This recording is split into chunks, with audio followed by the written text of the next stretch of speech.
안녕하세요. 맥키네시의 투자클럽입니다. HLB FDA 승인 여부가 내일 오전 발표 예정이라고 회사 발표가 있었고요. 자, 개발부터 17년 결실을 볼지 지금 낙관론과 신중론이 이제 같이 일단 이 결과 발표 이전에 언론에서도 지금 오늘은 전반적으로 좀 보도되는 어떤 분위기였고요. 자, 주가는 이제 사실상 발표 전 마지막 거래일이었는데요. 아침에 한번 좀 반등을 보이고 난 다음에 다시 밀리면서 전일 대비해서 7% 하락을 하면서 66,400원에 마감이 되었는데요. 자, 이 부분 한번 살펴보도록 하겠습니다. 오늘도 HLB 관련되는 기사가 아침, 오후, 저녁에도 계속 일단 나오고 있습니다. 그래서 좀 의미 있는 기사를 오후장에 이제 한국경제 쪽에서 나온 부분들과 이데일리 관련되는 부분들 내용 중심으로 한번 살펴보겠습니다. 자, 이제 유한양행 같은 경우에는 작년 8월 21일 저녁 7시 반 넘어서 이제 긴급 속보가 나와서 했기 때문에 지금 저녁 시간 이 시간대부터거든요. 이 시간대부터 언제든지 내일 장전까지 그 결과 관련되는 부분이 속보로 나올 수도 있고, 이제 이 부분들에 대해서 회사가 유튜브 공지를 언제 하느냐, 그리고 팩트 발표가 장전까지는 나오는 굉장히 이제 운명의 시간들이라고 봐야 되겠죠. 현지 시간 20일이고 한국 시간으로는 내일 오전까지, 이게 이제 포드파 일정에 따라서 이제 하는 부분들이니까요. 그 기간까지 FDA가 최종 결론을 내주는 날입니다. 그래서 아침에 이제 공식 블로그로 내일 아침 유튜브를 통해서 알려드리게 될 듯하다 이랬습니다. 될 것이다가 아니라. 그러니까 지금부터 언제든지 변수는 또 있을 수 있어요. 빠르게 언제든지 결과가 나올 수 있으니까, 결과가 통보되면 시차 지연 없이 바로 회사가 준비를 하니까 회사도 아마 스탠바이가 지금부터 내일까지는 계속 되어 있지 않을까 싶습니다. 이 승인이 되게 되면 유한양행의 레라자 이어서 두 번째 항암제로 FDA 승인이 되는 거고요.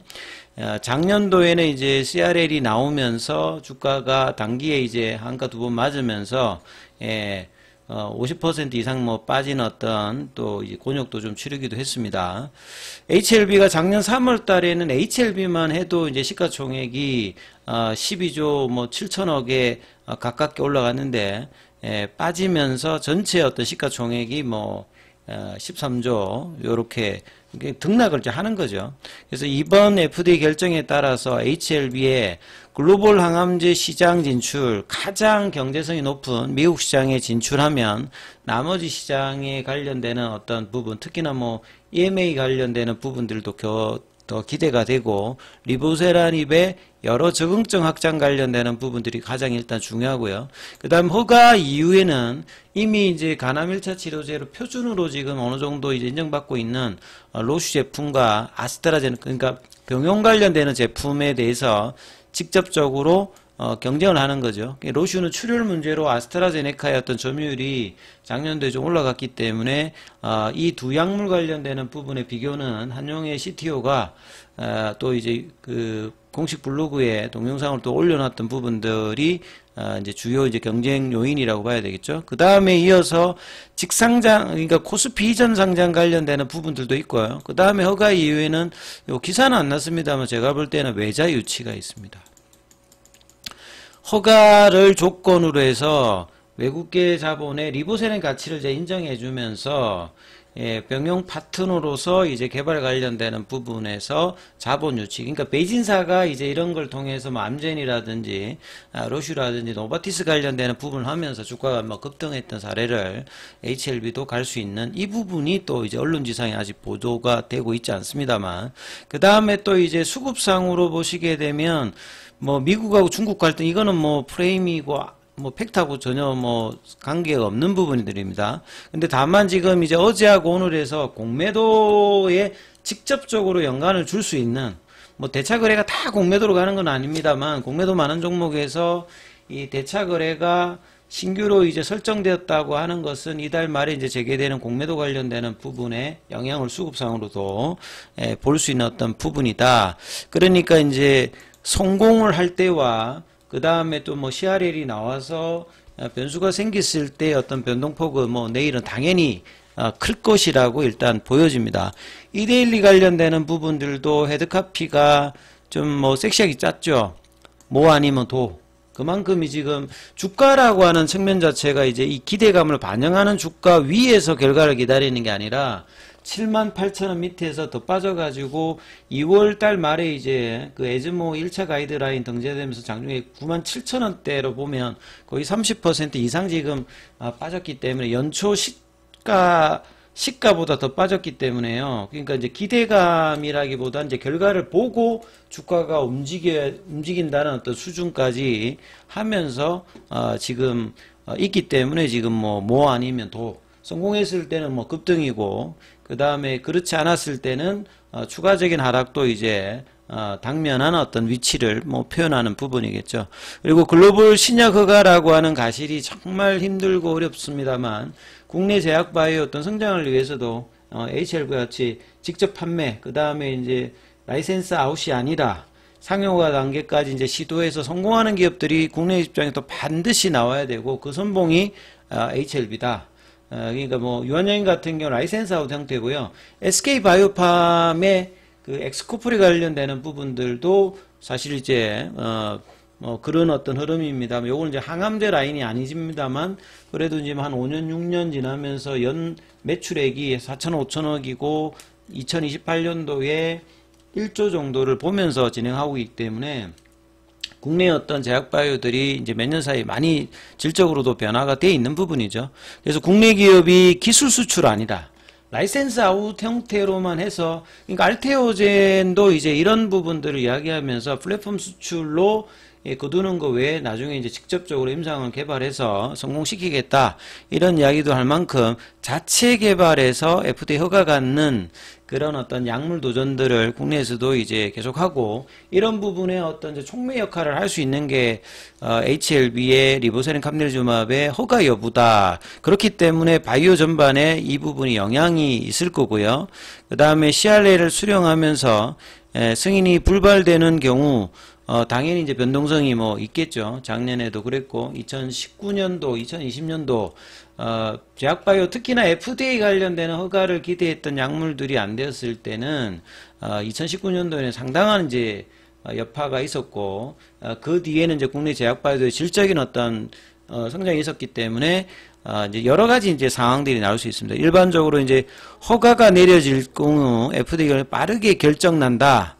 뭐 이거는 이제 케이스 바이 케이스니까 뭐 정석은 아니에요. 그러니까 이게 회사가 이야기하듯이 미허가 약물들이 이제 병용을 했기 때문에 작년도에도 마지막까지였고 이번에도 3월 FDA 허가 관련되는 부분에서 마지막 날에 되어서 허가된 포드파 일정에서 마지막 날, 그 다음에 그 앞에 날, 뭐 어떤 거는 뭐 몇 달 전에 뭐 허가 나는 경우도 있기 때문에 케이스 바이 케이스다 이렇게 좀 보시면 될 것 같고요. 작년에 이제 유한양인 같은 경우에는 포드파 일정 한 이틀 전에 허가가 났던 어떤 사례다. 뭐 크게 뭐 지금 차이는 없습니다. 이제 마지막까지 왔기 때문에. 자, 그리고 이제 리보세닉 같은 경우는 2019년도에 그때 이제 위암 관련되는 부분에서 통계적 위성 확보하지 못하면서 급락을 해서 2만원대까지 빠지고 에즈모에서 이제 학회에서 각광을 받으면서 또 이제 한 10배 정도 올라가는 대단한 어떤 공매도의 어떤 쇼츠키즈가 나오면서 시장 전체의 어떤 급락과 급등락을 또 보였던 굉장히 좀 핫했던 종목이고 지금도 그렇습니다. 그래서 이 글로벌 항암제 미국 시장이 전 세계 제약바이오의 40% 이상을 차지하고 약가도 뭐 국내나 유럽대에서 뭐 2배에서 5배 정도 비싸기 때문에 여기에서 허가받고 상업화 성공하게 되면 해당 회사들이 퀀텀 점프를 해서 빅파마로 도약하는 어떤 꿈을 가지고 이제 이렇게 한다라고 이제 보셔야 되겠죠. 그래서 FDA 도전에서 라이센스가 아니라 임상부터 허가 절차까지 직접 완료한 첫 번째 국산 항암제 요 타이틀로 HLB 도전이 계속되고 있고요.